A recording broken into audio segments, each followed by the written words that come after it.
The new character release method has some people bummed. Basically, we're supposed to be waiting 2 months to when a character is introduced until you can get them in your roster free to play. But it doesn't have to be that way.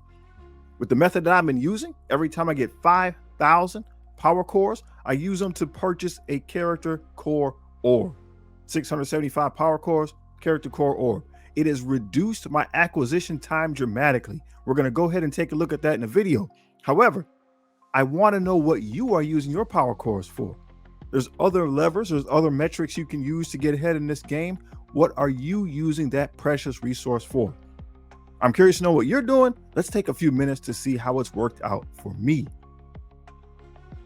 So Nimrod was released into the game September 12th. We did indeed get the unlock. It took us 12 pulls. But we did indeed get the unlock. So take a note at pull number 2 and number 3, we were able to double up that day. Number 8 and 9, we were able to double up that day. So just from however they went down, I had some extra power cores here and there. Good thing, right? Good problem to have. We're able to use them to our advantage, but it took us 12 pulls to get the unlock for Nimrod. Now we got the dates and stuff listed here, courtesy of Big Positive Geek. He told us to do that.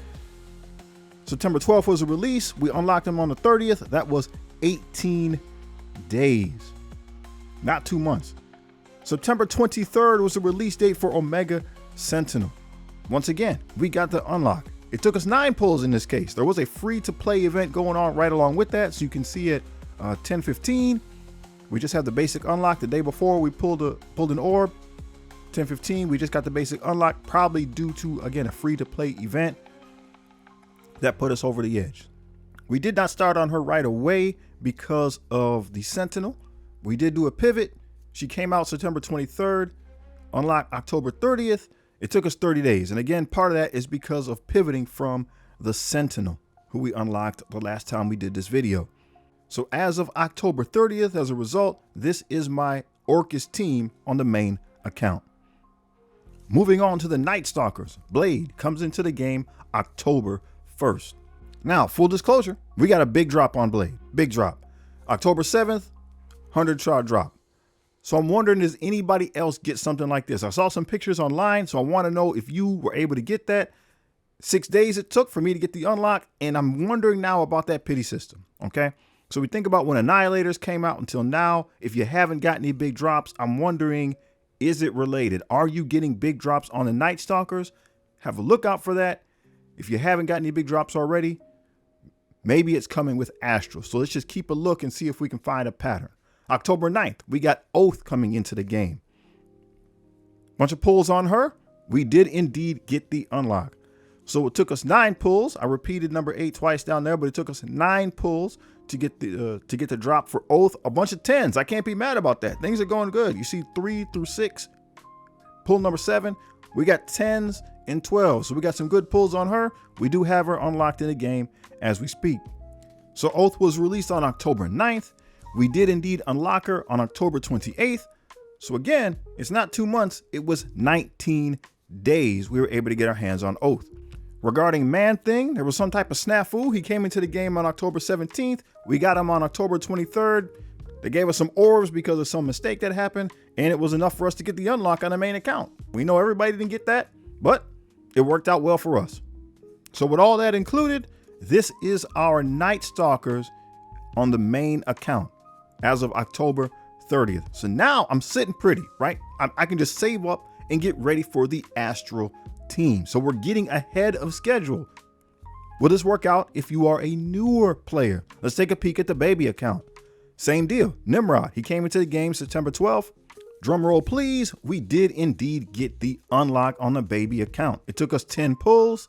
We had a bunch that we did the same day there, October 1st, just because we probably were busy, had some cores saved up.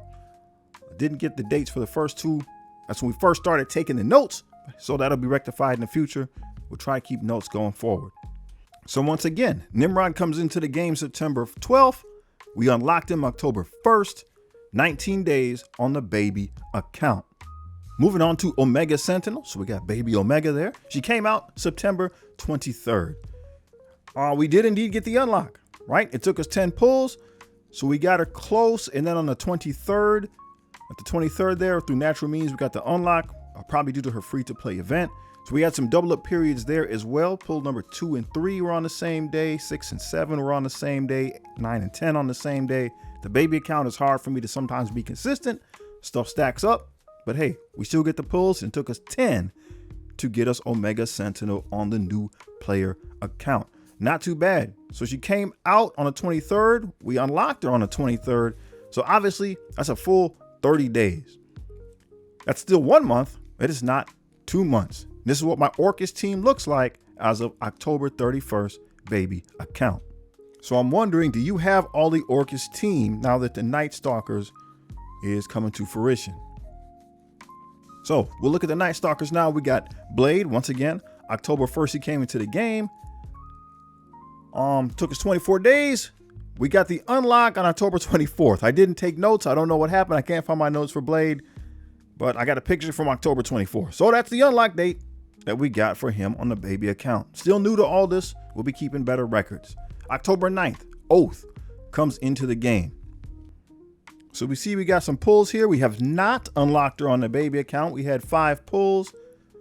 We got a couple 10s there. Number 2 and number 3 were 10s. I don't have the dates. I'm going to have to double check why I don't have those listed here. I'm pretty sure I got them in the notes, but we'll see. October 17th, Man Thing comes in the game. We got baby Man Thing there in the corner. We got 0 shards. We haven't made any pulls for the Man Thing because we're still working on Oath. So with all that in mind, as October 31st, this is our Nightstalkers. So lots to discuss.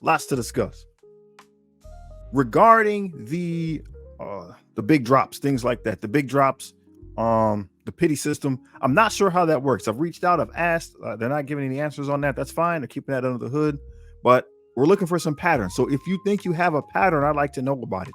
If you haven't got a big drop since Annihilators hit, right? So we're starting at Annihilators till now. If you haven't gotten a big drop, I'd like to hear about that. If you have, I definitely like to hear about that as well. I'm wondering if right now, if people really haven't been getting anything, if that pity system is kind of coming to fruition during the Nightstalkers.